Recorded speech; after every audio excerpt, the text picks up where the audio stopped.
Hi hello నమస్తే welcome back to iDream media. ఈరోజు మనతో ఉన్నారు పర్సనల్ ఫైనాన్స్ ఎక్స్పర్ట్ అయిన విజయ్ కర్ణం గారు. ముఖ్యంగా ఆల్రెడీ మనం ఎన్ఆర్ఐకి సంబంధించి కిడ్స్కి సంబంధించి వీళ్ళ ఇన్వెస్ట్మెంట్కి సంబంధించి సిరీస్ చేస్తూ ఉన్నామండి. అండ్ రైట్ నౌ చాలామందికి ట్రెడిషనల్ ఇన్వెస్ట్మెంట్లో భాగంగా ఎఫ్డి అనేది చాలా ఎక్కువ మందికి అలవాటు. బట్ ఇది ఇన్ఫ్లేషన్ దాటే అంత మనకి రిటర్న్స్ ఇవ్వవు కాబట్టి దీనికి ఆల్టర్నేటివ్స్ ఏమి ఉండబోతున్నాయి అనేది ఒక సిరీస్గా మన కోసం క్రియేట్ చేశారు విజయ్ కర్ణం గారు. సో అలాంటి సిరీస్లోకి ఈరోజు మీ అందరికీ వెల్కమ్.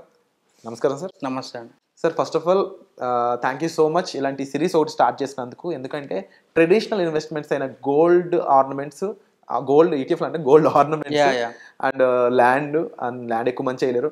ఇక ఎఫ్డీలు ఎక్కువ మంది చేస్తూ ఇన్ఫ్లేషన్ దాటలేక ఇబ్బంది పడుతూ ఉంటారు. అవునండి.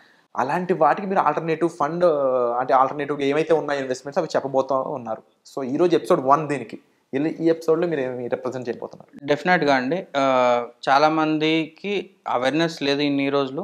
ఇప్పుడు అవేర్నెస్ వచ్చినా కూడా వాళ్ళు చాలా మంది భయపడుతున్నారు అనమాట. స్టెప్ తీసుకోలేరు కదా. చాలా మంది తీసుకోలేరు. వాళ్ళ ప్లేస్లో నేనున్నా కూడా తీసుకోలేను అనమాట. ఎందుకంటే నాకు అప్పుడు అవేర్నెస్ లెవెల్స్ని బట్టి, నాకు అవేర్నెస్ లేకపోతే నేను కూడా తీసుకోను. ఎందుకంటే నా మెయిన్ క్యాపిటల్ సేఫ్ ఉండాలని చూసుకుంటాను. ఎవరైనా అలా చేస్తారు. కానీ మనం ఇంతకుముందు వీడియోలో మాట్లాడుకున్నట్లుగా ఈరోజు ₹1,00,000 నేను మా ఇంట్లో పెట్టాను, లేదు బ్యాంక్లో పెట్టాను, బ్యాంక్ ఫిక్స్డ్ లాకర్లో పెట్టాను అనుకోండి. ఈరోజు ఆ లాకర్లో పెట్టిన ₹1,00,000 నెక్స్ట్ ఇయర్ వరకు నేను ముట్టలేదు వాటిని. నెక్స్ట్ ఇయర్ తర్వాత సేమ్ అదే ₹1,00,000 బండల్ నేను బయటికి తీసాను అనుకోండి, దాని వాల్యూ 1,00,000 ఉండదండి, 93,000 మాత్రమే ఉంటుంది. అంటే ₹7,000 తగ్గిపోయింది దాని వాల్యూ. ఎందుకు తగ్గిపోయిందంటే అది ఇన్ఫ్లేషన్. అంటే ఈరోజు ₹1,00,000తో నేను ఏదైతే వస్తువు కొనగలుగుతున్నానో, అంటే same quality same product, next year అదే వస్తువు కొనాలి అంటే 1,07,000 పెట్టాల్సి వస్తుందండి. ఈ ₹7,000 ఏదైతుందో అదే ఇన్ఫ్లేషన్ అనమాట. సో మనం ఎప్పుడైతే ఏదైనా ఇన్వెస్ట్మెంట్స్ చేస్తుంటే డెఫినెట్గా 6 to 7% కంటే అబోవ్ రిటర్న్స్ వచ్చే ఇన్వెస్ట్మెంట్స్లోనే మనం రిటర్న్స్ వచ్చే దాంట్లోనే ఇన్వెస్ట్మెంట్ చేయాలి. ఎందుకు అట్లా చేస్తున్నా అంటే మీకు నెట్ ప్రాఫిట్ ఏదైతుందో 7% తర్వాత వచ్చేదే నెట్ ప్రాఫిట్. సో చాలామందికి ఈ అవేర్నెస్ లేక లాంగ్ టర్మ్లో కూడా ఫిక్స్డ్ డిపాజిట్ చేసే వాళ్ళు చాలామంది ఉన్నారు. ఒక పర్సన్ ఉన్నారండి, అంటే అతను తెలుసుకున్నాక చాలా బాధపడ్డాడండి, ఎంత అమౌంట్ లాస్ అయ్యాను అని చెప్పేసి. అతని కెరీర్ స్టార్టింగ్ నుంచి ఒక గవర్నమెంట్ కాలేజ్లో లెక్చరర్ అనమాట అతను. ఓకే. అంటే he is earning well way back from 1980s, 1990s నుంచి అతను మంచి డీసెంట్ ఎర్నింగ్లోనే ఉన్నారు. ఆ లెక్చరర్ అప్పటి నుంచి ఎంత అమౌంట్ వస్తే అంత ఫిక్స్డ్ డిపాజిట్లో చేసుకుంటూ వెళ్ళాడు అనమాట. మొత్తం చేసుకుంటూ వెళ్ళాడు. Everything is going well. అంటే ఇన్ఫ్లేషన్ ఇదంతా పక్కకు పెట్టేస్తే అతను ఇప్పటి వరకు ఒక 50 lakh కార్పస్ జమ చేసుకున్నాడండి. It's not a small thing, it's huge amount. అతను ఇప్పుడు రిటైర్మెంట్ ప్లానింగ్ కోసము 50 lakhs పెట్టుకుందాం అనేసి ప్లాన్ చేసుకుంటున్నాడు. Is doing well. కానీ ఎప్పుడైతే మనం ఇన్ఫ్లేషన్ కానీ ఈ పర్సంటేజెస్ ఇవన్నీ క్యాలిక్యులేట్ చేసి మనం దీనికే ఆల్టర్నేట్గా మ్యూచువల్ ఫండ్స్లో మనం పెట్టింటే ఎంత వస్తుందో డిఫరెన్స్ చూసుకుంటే మోర్ దాన్ 1 year అతను చేసుకోగలిగే ఛాన్సెస్ ఉంటుండే. కానీ ఇప్పుడు అతనికి ఆప్షన్ లేదు. హీఈస్ అంటే 50 years క్రాస్ అయిపోయాడు, 55 years క్రాస్ అయిపోయాడు అతను. ఇప్పుడు అంత కార్పస్ మళ్ళీ అంత ఈక్విటీలోకి మూవ్ చేసి మళ్ళీ దాన్ని మల్టిప్లై చేయడానికి అంత టైం లేదు అతనికి. సో నేనేం చెప్తాను అంటే, మీకు యంగ్ ఏజ్లో ఉన్నప్పుడు మీకు టైం అడ్వాంటేజ్ ఉంటుంది. మీరు ఎప్పుడైతే ఓల్డ్ ఏజ్కి వెళ్తుంటారో 70 years 60 yearsకి వెళ్తుంటారో అప్పుడు ఇంత రిస్క్ తీసుకోలేకపోయే ఛాన్సెస్లో ఉంటారు. మీరు తక్కువ లిమిటెడ్ స్కోప్ ఉంటుంది, అక్కడ పర్సంటేజ్ ఆఫ్ రిటర్న్స్ కూడా తక్కువ ఉండే ఛాన్సెస్ ఉంటాయి. సో అందుకే మనం ఇప్పుడు ఫిక్స్డ్ డిపాజిట్స్ కంటే ఎక్కువ రిటర్న్స్ రావాలి, at the same time equity exposure వద్దు.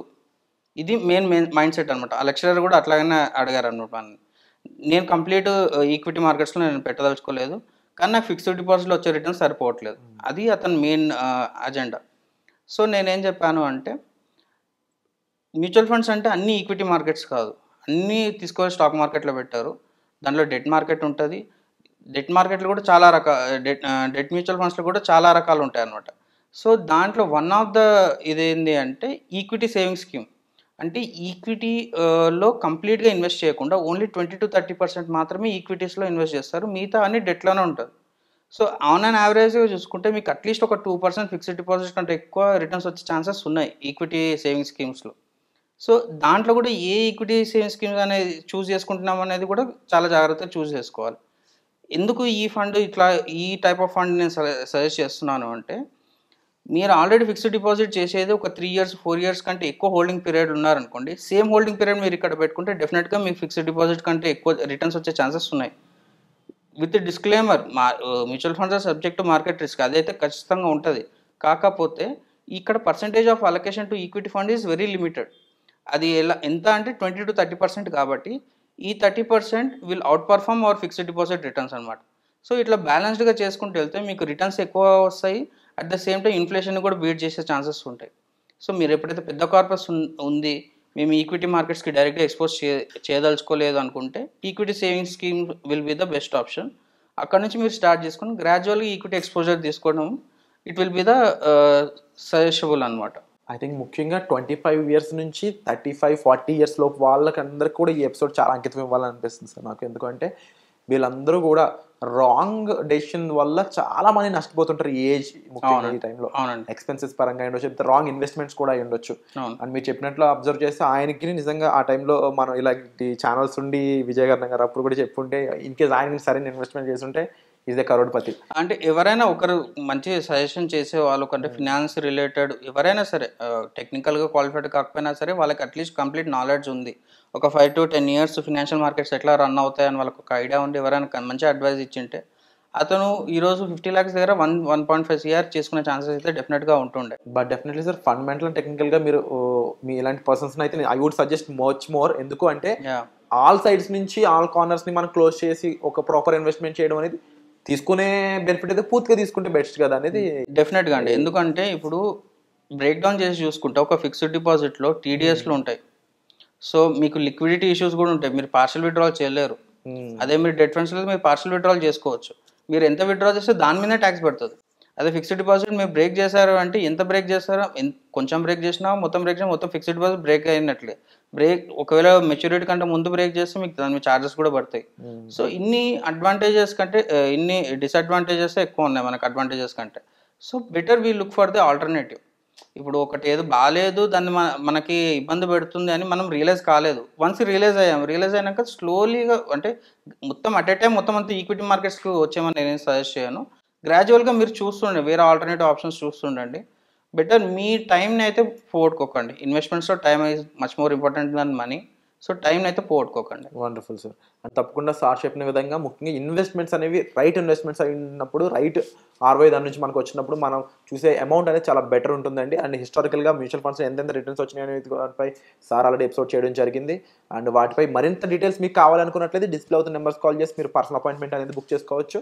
సో దాని ద్వారా మీరు వితిన్ 10 years 20 years 30 years టైంలో ఎంతెంత లాభాలు సంపాదించవచ్చు అని తెలుసుకోవచ్చు. సో దానికి సంబంధించిన విషయాల కోసం మీరు డిస్ప్లే అవుతున్న నెంబర్స్ కాల్ చేసి మీరు సార్ యొక్క సజెషన్ అని తీసుకోవచ్చు. Thank you so much sir. Thank you.